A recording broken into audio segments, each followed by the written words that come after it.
What was it like when you first found out about Ellie's scoliosis? I remember she was probably 10 or 11. I believe we found at school when they did the scoliosis test that she had some kind of curvature. So we came in, had an x-ray done, and she did have a slight curve that they monitored for a while. Then we came back, and I don't think it was that long, maybe 6 months later, and it had significantly grown in the curvature. So at that point we started talking about bracing. I believe we went right to a back brace at that time, and she wore that diligently for 20 hours a day for probably a good year or more. That wasn't helping as much as they hoped, so then we went to night bracing. So she had a special night brace that could kind of cinch her up tighter during the evening when she's relaxed in bed. And ultimately that just didn't work for her. She's one of the few that it got worse instead of better.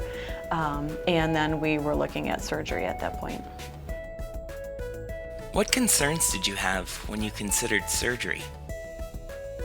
I just had general concerns about back surgery and how major of a thing this was. I think as a parent you worry about any kind of permanent damage, and you wonder, are you doing the right thing? And we researched online and called people and got as much information as we could, and ultimately determined that it was the right course of action, and I think we had the best team that we could get here at Gillette's too. What advice do you have for other parents and caregivers who are considering surgery for their child? I would say trust the professionals, get information so you feel good, look at the information they're giving you, ask as many questions as you can. The team here at Gillette's was awesome. I had so many questions and doubts and fears, and they really just welcomed all of my questions and answered and gave me any kind of data they could on why or why not this was the best course of action. And I remember the surgeons particularly saying to me one day that if it was his child, he would definitely do this, and this was why. And I think that was comforting, just kind of coming from a more personal standpoint than a medical standpoint. But I think the more information I had, the better I felt about what we were doing. What was it like for you on the day of Ellie's surgery? Day of surgery, we got up early. She had to shower with special soap and shampoo and everything, so things were sterile. Drove to the hospital and got her prepped for surgery, and that all went well. And then just waiting in the lobby for, oh gosh, I want to say it was like 6 hours, but you could kind of watch on the board where she was. They had a board where they would show kind of what stage of surgery they were in and when she got moved into recovery, and had some family here at the hospital. And as it turned out, we had friends that we didn't know their son had back surgery probably a year before that came in for a checkup, and she sat with us, told us about his experience, and that was neat to have as we were going through that as well. Waking up was, I'll admit, it was a little scary. She was so gray. I remember almost thinking like, this is what it's going to feel like to I hate to say this, but like when your child's dead, she looked, it's kind of a scary feeling when you first walk in and see her, but she started coming around, and it was just a complete sense of relief that she was awake and talking and interacting, and we'd made it through this big hurdle. What was it like for you during Ellie's recovery after surgery?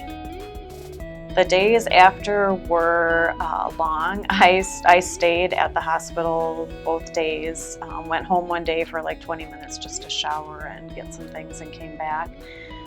She was pretty uncomfortable, had to be turned or moved, I would say, every maybe 20 minutes. And you feel a little bit helpless. Again, the team here was awesome, giving you any information, tips, trying to teach us what we could expect when we get home, and making everything as comfortable as we could, but you knew she was in a fair amount of pain, and that it would be a little bit of a road to recovery. What were your biggest concerns when it was time to go home from the hospital? I would say the biggest concern about being at home was that at Gillette's she had the adjustable bed and she was up and down and stuff in that bed all the time. So I worried about what that would be like going home to a regular bed.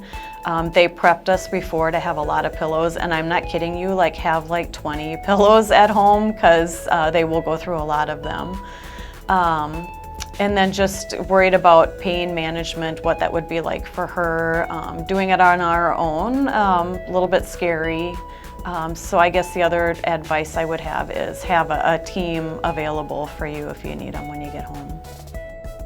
That's good advice. What did your team look like? I had my daughter there, which was helpful. She's a teenager as well, so she was able to help quite a bit. And my parents actually came and stayed for a couple of days initially, which I highly recommend. I didn't think I was going to need that much help, but you don't get much sleep during the night because they're literally up like every 15 minutes to a half hour, not only just to be turned to get comfortable, but then you want to stay on top of the pain medication. So we were setting an alarm to take that when she could, because if you missed that and she was sleeping by a half hour, then when she woke up it was horrible. So we started setting an alarm for medication and that, so you're really not getting a lot of sleep, and by day 2 you feel a little bit like you're going to lose your mind. I had my sister-in-law come and stay one afternoon just for like 3 hours so I could get a nap, and that was great. She's a nurse too, so I felt very comfortable having her around. But just someone that can be there to help so you can get a little rest. And I think it's good for them to just kind of have a fresh face, other people to talk to and things too. What was it like getting Ellie up and moving during her recovery? Getting her up and moving was a little scary at first, just because you don't know how much they hurt or how much they can do. But we found as time went on too, the more we got her up and walking and moving around, actually the more comfortable she was. So probably by day 2 or 3, we were getting her up probably every half hour or so and just having her walk the hallway back and forth. And then it was getting walks outside once she was able to go a little further, getting up and down the stairs, having her just come sit downstairs in the living room for 5 minutes, even if that's all she could tolerate. But the more mobile she was, the better in the long run she felt. And it seemed like the quicker the recovery went then too. What are things like now, a year after surgery? Yeah, life now is good.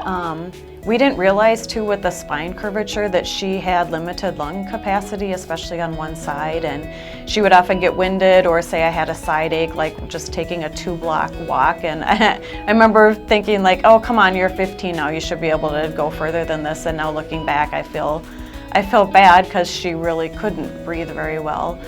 So in that respect, it's been great. She's been getting more endurance. We go out and play basketball, toss the football around, swimming, long walks, lots of different activities. She's really not limited at this point, a year in, to anything that I can think of. Is there anything else you would tell a parent or caregiver who is considering surgery for their child?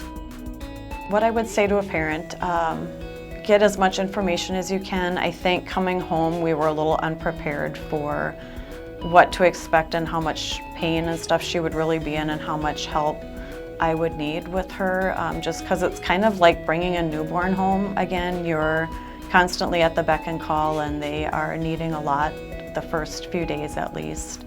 And if they're still experiencing pain, we actually had to call back in and we got a couple extra pain pills, and it was literally like 2, but for some reason that got her over the hump, so I'm glad we called in. So stay in touch with the team and ask for advice or assistance if you need it.